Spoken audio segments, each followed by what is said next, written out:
Start with the name of Allah, very good and merciful. My name is Waseem Akhtar. आज हम discuss करेंगे word zero पे कि zero क्या चीज़ है। तो उसको हम देखेंगे स्टेप बाय स्टेप।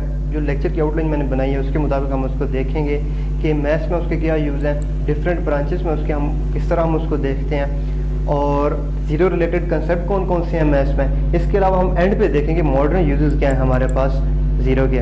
तो स्टार्ट करते हैं हम ज़ीरो से। देखिए ज़ीरो हमारे पास एक क्या है, प्लेस होल्डर है नंबरल सिस्टम में। या ज़ीरो मीन हम जो मैथ्स में जनरल ले रहे होते हैं वो हमारे पास होता है कि nothing mean zero means nothing, जो हमारे पास एक जनरल कंसेप्ट है। इसके अलावा मैथ्स में हम इसको एडिटिव आइडेंटिटी लेके चल रहे होते हैं। एडिटिव आइडेंटिटी मीन्स कि हमारे पास एक ऐसा नंबर है जिसको हम किसी भी नंबर में ऐड करें या किसी भी क्वांटिटी में ऐड करें तो उस पर असरअंदाज ना हो। जैसे लेट्स पर 5 है, 5 प्लस 0 मैं करता हूँ तो मेरे पास आंसर क्या आता है, 5 ही आता है। तो इसको हम एडिटिव आइडेंटिटी कहते हैं। इसके अलावा इसकी और खसूसियत होती है जो हम ऑलरेडी जानते होते हैं कि ये हमारे पास एक न्यूट्रल नंबर है, ना ये पॉजिटिव है ना ये नेगेटिव है। या इन अदर वर्ड्स हम ये भी कह सकते हैं कि ये हमारे पास एक बाउंड्री लाइन है between positive and negative number. यानी कि नेगेटिव को पॉजिटिव नंबर से जुदा करने के लिए जो बाउंड्री पॉइंट होता है वो हमारे पास कौन सा होता है, ज़ीरो होता है। इसके अलावा ज़ीरो को हम सम टाइम कहते हैं कि ये नेचुरल नंबर में से है और सम टाइम हम कहते हैं होल नंबर में से है। इस पे एक डिफरेंट किस्म की बहस है मुख्तलिफ ऑथर्स के दरमियान, लेकिन ये कोई इतना ख़ास इस पर मतलब बहस की ज़रूरत नहीं है। अगर हम नेचुरल में ले लें तब भी ठीक है, अगर हम इसको होल में से ले लें तब भी ठीक है, ये इतना कोई असरअंदाज नहीं होता। तो अब हम स्टेप बाय स्टेप देखते हैं कि डिफरेंट ब्रांचेस ऑफ मैथमेटिक्स में हम ज़ीरो को किस तरह लेते हैं। तो डिफरेंट ब्रांचेस ऑफ मैथमेटिक्स जो मैं यहाँ पे डिस्कस करने जा रहा हूँ जिसमें हम ज़ीरो को डिस्कस करेंगे, पहला है एलिमेंट्री अलजेब्रा, दूसरा है हमारे पास सेट थ्योरी और तीसरा हम देखेंगे हमारे पास एब्स्ट्रैक्ट अलजेब्रा में किस तरह होता है। तो आगाज़ करते हैं हम एलिमेंट्री अलजेब्रा से। The number zero is non negative integer. Elementary algebra में हम कहते हैं कि हमारे पास नॉन नेगेटिव इंटीजर होता है, एडिटिव आइडेंटिटी के तौर पे यूज़ होता है। और एलिमेंट्री अलजेब्रा में हम कहते हैं कि ये हमारे पास क्या हुआ कि पॉजिटिव और नेगेटिव नंबर के दरमियान एक बाउंड्री लाइन है। इसके अलावा जो एलिमेंट्री अलजेब्रा में, ये तो हम इसको जनरल मैथ में भी समझ रहे थे कि बाउंड्री लाइन है, जो इसका मेन यूज़ है वो कहते हैं कि हम ये हमारे पास एक प्राइम नंबर नहीं है ज़ीरो। प्राइम नंबर किस वजह से नहीं है कि जो ज़ीरो है इसको हम इनफिनाइट मैनी फैक्टर्स की फॉर्म में लिख सकते हैं। यानी zero equals to zero multiply zero यानी इसके फैक्टर हमें मिल जाते हैं। जबकि प्राइम नंबर वो होता है जिसके हमें फैक्टर 1 और इटसेल्फ वो नंबर हो, इसके अलावा उसका कोई फैक्टर ना हो, तो उसको हम प्राइम नंबर कहते हैं। लिहाजा ये प्राइम नंबर नहीं होता। इसी तरह ये एलिमेंट्री अलजेब्रा में हम कहते हैं कि ये ना ही पॉजिटिव होता है ना ही नेगेटिव होता है। इसके अलावा एलिमेंट्री अलजेब्रा में हम इसकी कुछ प्रॉपर्टीज़ को डिस्कस करते हैं। एडिशन कैसे होती है कि x plus 0 equals to 0 plus x equals to x, यानी कि हम लेफ्ट एडिशन करें राइट एडिशन करें एट द एंड, क्योंकि ये एडिटिव आइडेंटिटी के तौर पे यूज़ हो रहा होता है, ये असरअंदाज ही नहीं होता उस पर, तो x को रिटर्न करता है। दूसरी प्रॉपर्टी हम कहते हैं सब्ट्रैक्शन हमारे पास, मीन कि कोई एक एलिमेंट हम लेते हैं, इंटीजर लें या कुछ भी लें, तो x माइनस 0 हमारे पास आंसर क्या आता है, x आता है, यानी अगर हम माइनस करेंगे। लेकिन जब हम इसको ऑब्वियसली जब हम लेफ्ट सब्ट्रैक्शन के पे लेके जाएंगे ना तो फिर ये डिफरेंट होगा, क्योंकि एडिटिव आइडेंटिटी सब्ट्रैक्शन की लिहाज से आइडेंटिटी नहीं होती।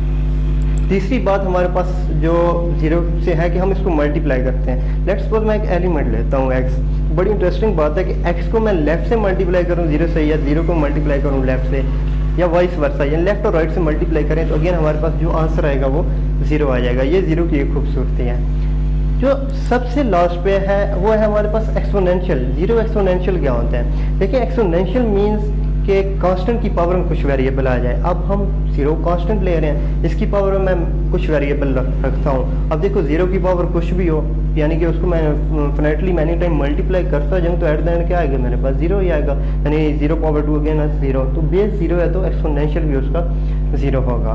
तो एलिमेंट्री अलजेब्रा में ये सी कुछ प्रॉपर्टीज़ थी, तो इस तरह हम इसको देखते हैं। अब आपको पता चला होगा कि एलिमेंट्री अलजेब्रा में इसके डिफरेंट मीनिंग कैसे हैं। अब हम देखते हैं सेट थ्योरी में ये कैसे काम आता है।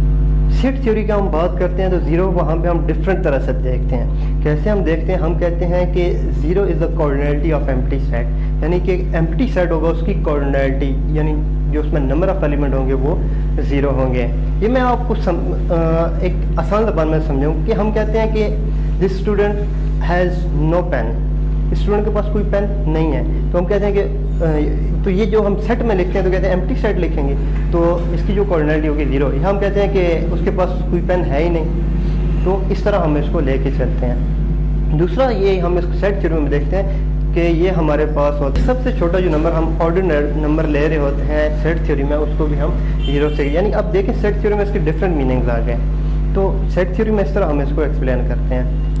थर्ड ब्रांच पे हम जाते हैं, हम कहते हैं एब्स्ट्रैक्ट अलजेब्रा में ये कैसे यूज़ होता है। एब्स्ट्रैक्ट अलजेब्रा में एक तो ज़हरी सी है, ये एडिटिव आइडेंटिटी के तौर पे यूज़ रहा होगा। एडिटिव आइडेंटिटी इंटीजर कम्प्लेक्स और रियल नंबर की जो होती है हमारे पास, वो 0 को हम लेके चल रहे होते हैं। और दूसरा हम क्या कहते हैं, जो 0 होता है हमारे पास एक 0 एलिमेंट होता है। देखो डिजिट 0 और चीज़ है और वैल्यू ऑफ अ समथिंग 0 और डिफरेंट चीज़ है। इसको मैं कैसे समझाता हूँ आपको कि देखें, हम 0 को प्लेस होल्डर भी कहते होते हैं। और देखो अगर ये लेफ्ट साइड पे आ रहा है 0, तो ये उस नंबर पे असरअंदाज नहीं होता। जैसे 0 1 हम लिखते हैं तो इसका मतलब है कि वो 1 ही है, लेकिन अगर इसकी मैं प्लेस चेंज कर दूँ, 1 पहले 0 बाद में लिखूँ तो 10 बन जाएगा।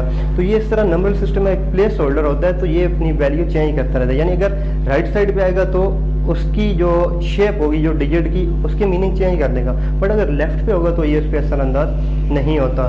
तो एब्स्ट्रैक्ट अलजेब्रा में ये एक 0 एलिमेंट को डिनोट करता है, यानी कि जिसकी वैल्यू 0 नथिंग, कोई 0 नहीं होती है। दूसरा हम इसको कहते हैं कि ये मल्टीप्लिकेशन एब्जॉर्बिंग होता है। मल्टीप्लिकेशन एब्जॉर्बिंग किस तरह होता है कि अगर हम 0 को किसी एलिमेंट से मल्टीप्लाई करते हैं तो वो जो एलिमेंट होगा वो खत्म हो जाता है, उसकी वैल्यू खत्म हो जाती है। लेट्स से कि मैं कहता हूँ मेरे पास कोई एक एलिमेंट x है, उसको मैंने मल्टीप्लाई कर दिया 0 से, तो उसका आंसर क्या होगा, वो 0 हो जाएगा, यानी कि वो एब्जॉर्ब कर लिया 0 ने उसको अपने अंदर। तो मल्टीप्लिकेशन के लिहाज से 0 एक एब्जॉर्बिंग एलिमेंट भी है, ये किससे कोई चीज़ भी मल्टीप्लाई करें तो वो अपने अंदर एब्जॉर्ब कर लेता है। तो हम एक इंटरेस्टिंग चीज़ डिस्कस करते हैं, ये हम ज़्यादातौर पर कैलकुलस पे करते होते हैं या एनालिसिस में जाके हम ये चीज़ डिस्कस कर रहे होते हैं। वो क्या होता है कि अब 0 को डिफरेंट टर्म्स में यूज़ करते हैं। एक हम कहते हैं 0 ऑफ अ फंक्शन, और दूसरी हमारे पास टर्म होती है 0 फंक्शन।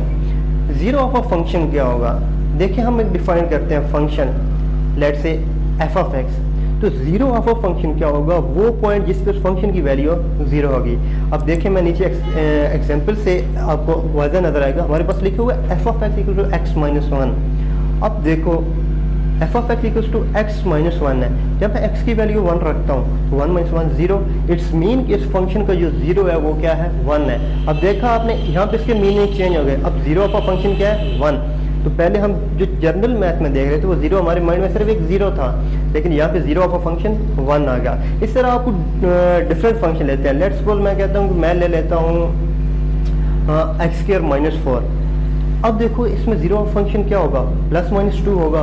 जैसे ही मैंने उसमें प्लस माइनस 2 पुट किया तो वो प्रोसीड होने के बाद आंसर 0 आ जाएगा। इट्स मीन कि x² माइनस 4 का जो 0 है वो क्या है, प्लस माइनस 2। अब plus minus 2 not equal to 0, but these are the concept के ये 0 ऑफ द फंक्शन है। तीसरी चीज़ जो हम और यूज़ करते हैं इसमें, वो है हमारे पास 0 फंक्शन। 0 फंक्शन क्या होता है, 0 फंक्शन ऐसा फंक्शन जिसमें आप जो मर्जी इनपुट देते रहे आपको आउटपुट 0 ही देगा।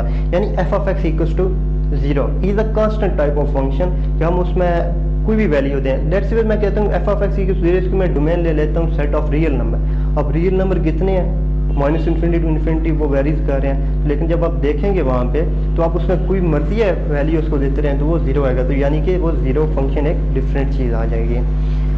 तो आपको आइडिया हो गया होगा यहाँ तक कि 0 जो हमारे माइंड में एक छोटा सा कंसेप्ट है, इतना नहीं है, ये बहुत वास्ट कंसेप्ट है। हम इसको डिफरेंट तरीके से देखते हैं, हर ब्रांच में इसके डिफरेंट मीनिंग है और वो मीनिंग हमें कैसे नज़र आते हैं वो हमने देख लिया। अब हम इसको मॉडर्न यूजेस इसके क्या है, हम वो चीज़ देखते हैं कि मॉडर्न यूजेस ऑफ 0 क्या है। अच्छा, अब बड़ी इंटरेस्टिंग चीज़ है ये हमारे पास मॉडर्न यूजेस में हम मुख्तलिफ स्पोर्ट्स की बात करते हैं। देखिए सबसे पहले हम बात कर लेते हैं टेनिस की। अब टेनिस में जब स्कोर 0 होता है तो उसको हम क्या कहते हैं, यानी कि उसके लिए हम टर्म यूज़ करते हैं love all. Love all means 0।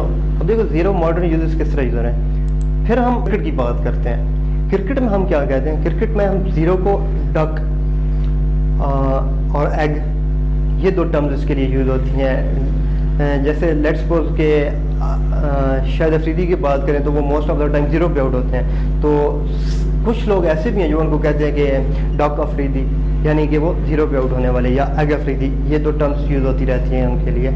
तो बहरहाल ये समझाने के लिए सिर्फ कि हम डक इस तरह यूज़ करते हैं उसको। तीसरी बात, हम टेलीफोनिक में इसको यूज़ करते हैं। टेलीफोनिक कंपनीज में जब भी हमारे पास वर्ड जीरो यूज़ होगा तो उसको हम ओह पढ़ते हैं, जैसे 0101 तो ओह इसके लिए टर्म यूज़ होती है। तो मॉडर्न यूजेस में इसको डिफरेंट तरीके से हम देखते हैं। तो आई होप कि आपने ये लेक्चर एंजॉय किया होगा, आपके जहन में ज़ीरो का जो एक क्लियर और वास्ट कंसेप्ट है वो आया होगा। तो इसी को मैं कैरी ऑन करूँगा। नेक्स्ट लेक्चर में हम देखेंगे कि ज़ीरो की मीनिंग डिफरेंट साइंसेस में किस तरह होते हैं, लाइक कि फिजिक्स में हम इसको किस तरह देखते हैं, कंप्यूटर साइंसेस में हम इसको किस तरह देखते हैं, और केमिस्ट्री में ज़ीरो की क्या मीनिंग्स हैं, किस तरह लेते हैं। तो आप बस हमारे साथ ट्यून रहें, तो इंशाल्लाह आपको मज़ीद इस तरह के लेक्चर मिलते रहेंगे। अल्लाह हाफ़िज़।